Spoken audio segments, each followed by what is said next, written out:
दोस्तों, अभी हाल ही में दक्षिण दिल्ली सीट से सांसद रमेश बिधूड़ी ने संसद भवन के अंदर एक हेट स्पीच दी थी और अब उत्तर पूर्वी दिल्ली के एक इलाके से एक मुस्लिम नवयुवक के मॉब लिंचिंग की खबर आ रही है। इन दोनों घटनाओं के बीच में कोई संबंध है, ये कोई संयोग है या प्रयोग है, मैं कह नहीं सकता। तो आप सबका अपने YouTube मंच पर हार्दिक स्वागत करता हूं और उम्मीद करता हूं कि आप लोग हमेशा की तरह स्वस्थ और मस्त होंगे। साथियों, आज के इस वीडियो में हम दो घटनाओं को लेकर चर्चा करने वाले हैं। पहली घटना जो है देश की राजधानी दिल्ली से है और दूसरी घटना जो है मध्य प्रदेश के उज्जैन की है। तो पहली घटना पर बात कर लेते हैं। खबर आ रही है कि उत्तर पूर्वी दिल्ली के नंद नगरी थाना क्षेत्र के सुंदर नगरी में एक मुस्लिम नवयुवक की हत्या कर दी गई है। स्थानीय लोगों के मुताबिक इस मुस्लिम नवयुवक का नाम मोहम्मद इजहार बताया जा रहा है, जिसकी उम्र 26 वर्ष। स्थानीय लोगों के मुताबिक ही ये भी जानकारी आ रही है कि इस युवक ने कॉलोनी के अंदर लगे एक गणेश पंडाल से प्रसाद ले लिया, जिसके चलते कुछ लोगों द्वारा इसे लोहे के खंभे से बांधकर बुरी तरह से पीटा गया और इतनी बेरहमी से इसकी पिटाई की गई कि इस नवयुवक की दर्दनाक मौत हो गई। साथियों, देश के अलग अलग इलाकों से इस प्रकार की खबरें लगातार आती रहती हैं, जिसमें जो है किसी मुस्लिम युवक की मॉब लिंचिंग भीड़ द्वारा कर दी जाती है। कभी जो है जय श्री राम का नारा लगाने के नाम पर, कभी गौ हत्या या गौ तस्करी का आरोप लगाकर मुस्लिम नौजवानों के मॉब लिंचिंग की घटनाएं लगातार सामने आती रहती हैं। इसके पीछे क्या कारण है? इसके पीछे कई कारण हो सकते हैं, लेकिन व्यक्तिगत तौर पर जो मुझे सबसे प्रमुख कारण लगता है वो कारण है बढ़ती हुई धार्मिक नफरत, सांप्रदायिक सोच और धार्मिक कट्टरता। अगर धार्मिक कट्टरता का मतलब यह है कि मैं अपने जीवन में अपने धर्म के नियमों का पालन कड़ाई पूर्वक करूंगा, तो मैं समझता हूं कि यह धार्मिक कट्टरता अच्छी चीज है, कोई बुरी बात नहीं है। लेकिन अगर धार्मिक कट्टरता का मतलब यह है कि हम किसी दूसरे धर्म के व्यक्ति की हत्या कर दें, उसका दमन, शोषण, उत्पीड़न करें, उसे नीचा दिखाने की कोशिश करें, तो मैं समझता हूं कि यह धार्मिक कट्टरता अच्छी चीज नहीं है, यह बहुत खतरनाक है। और जो लोग ऐसा कर रहे हैं, मैं उनसे पूछना चाहता हूं कि यह धार्मिक कट्टरता आपको क्या बना रही है?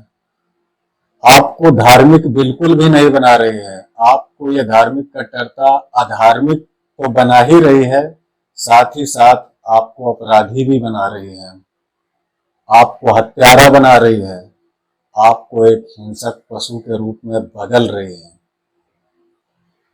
दोस्तों, यह धार्मिक कट्टरता अगर हमारे समाज के कुछ लोगों को हत्यारे में बदल रही है, हिंसक पशु में बदल रही है, तो क्या ये धार्मिक कट्टरता ठीक है? क्या ये देश व समाज के हित में है?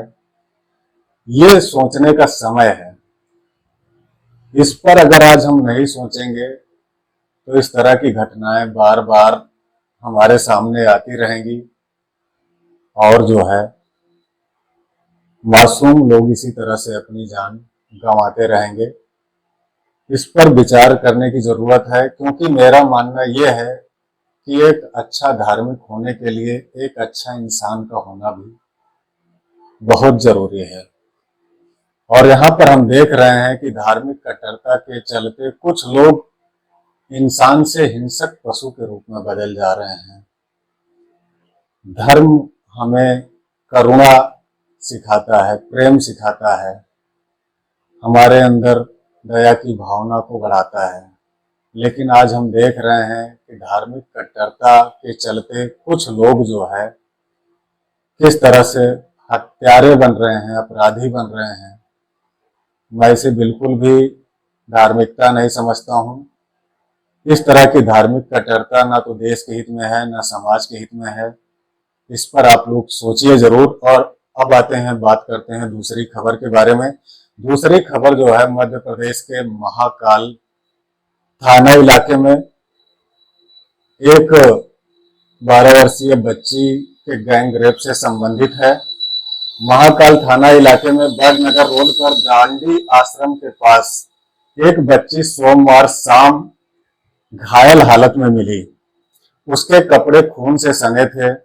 खून से सनी अर्धनग्न बच्ची 2.5 घंटे तक इधर उधर भटकती रही और इस दौरान वो लगभग 8 किलोमीटर तक गई। बाद में उसे पुलिस द्वारा इंदौर के एक अस्पताल में भर्ती कराया जाता है। अधिक खून बह जाने के कारण उसकी हालत नाजुक थी। डॉक्टर वहां पर उसे खून चढ़ाते हैं और डॉक्टर जांच के बाद इस बात की पुष्टि करते हैं कि लड़की का जो है बलात्कार हुआ है। बच्ची जो है दरिंदगी का शिकार हुई है और उसके प्राइवेट पार्ट्स में डॉक्टरों के अनुसार गहरे जख्म हैं। दोस्तों, इस तरह की घटनाएं सभ्य समाज को शर्मसार करने वाली हैं, कलंकित करने वाली हैं। कभी कभी मैं सोचता हूं, क्या अपराधियों में कानून व्यवस्था का बिल्कुल भी खौफ नहीं रह गया है? और अगर ऐसा है तो क्यों है? क्यों बार बार इस तरह की घटनाएं हमारे सामने आती हैं जो पूरे इंसानियत को शर्मसार करने वाली होती हैं, कलंकित करने वाली होती हैं?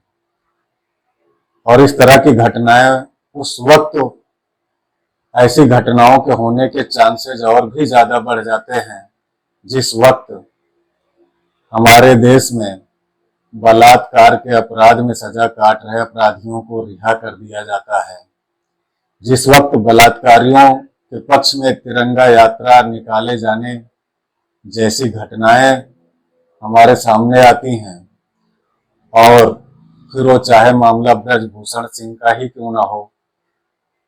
जब किसी ऐसे सांसद पर यौन शोषण का आरोप लगता है जो सत्ता पक्ष से संबंध रखता है, भाजपा से संबंध रखता है, तब उस पर कार्रवाई की जगह जो है उसे संसद में बिठाया जाता है। इस तरह के जो उदाहरण पेश किए जा रहे हैं, मुझे लगता है कि इनकी भी कहीं ना कहीं एक बड़ी भूमिका है। जो इस तरह की घटनाएं हमारे सामने आ रही हैं, जो अपराधियों के हौसले को और बढ़ा रही हैं। जब हम इस तरह का मैसेज देते हैं कि अपराधियों के प्रति समाज के किसी हिस्से में कहीं ना कहीं कोई सॉफ्ट कॉर्नर मौजूद है, तब हम जो है उस अपराधी के हौसले को कहीं ना कहीं बढ़ा रहे होते हैं। तो दोस्तों, इस बात पर भी ध्यान देना होगा, चिंतन करना होगा, मनन करना होगा कि किसी भी अपराधी के प्रति हमारे समाज के किसी हिस्से में भी कहीं कोई सॉफ्ट कॉर्नर नहीं होना चाहिए। कानून इनके प्रति कड़ी कार्रवाई करे, ये कानून की जिम्मेदारी है, लेकिन बतौर असमाज नागरिक ये हमारी जिम्मेदारी है कि हम इन अपराधियों को बिल्कुल भी ना तो धर्म के आधार पर, न जाति के आधार पर, किसी भी आधार पर इनको किसी भी प्रकार का कोई संरक्षण ना दें, कोई प्रश्रय ना दें। क्योंकि अगर अपराध को हम संरक्षण देंगे, प्रश्रय देंगे, किसी भी रूप में देंगे और किसी भी आधार पर देंगे, तो इस तरह की मानवता को शर्मसार करने वाली घटनाएं बार बार हमारे सामने आती रहेंगी और हम एक अपराध मुक्त समाज कभी नहीं बना पाएंगे। तो आज की इस वीडियो में जो है मैं इतना ही कहूंगा कि आप लोग धार्मिक कट्टरता को लेकर और अपराधियों के प्रति समाज के कुछ हिस्सों में जो सॉफ्ट कॉर्नर देखने को मिल रहा है, उसको लेकर आप लोग क्या सोचते हैं और किस तरह से इस समस्या से लड़ा जा सकता है, उन सारे मुद्दों पर आप कमेंट बॉक्स में अपनी राय जरूर दें। आज की वीडियो में इतना ही, मिलते हैं नेक्स्ट वीडियो में एक नए कंटेंट के साथ। तब तक आप लोग स्वस्थ रहें, मस्त रहें।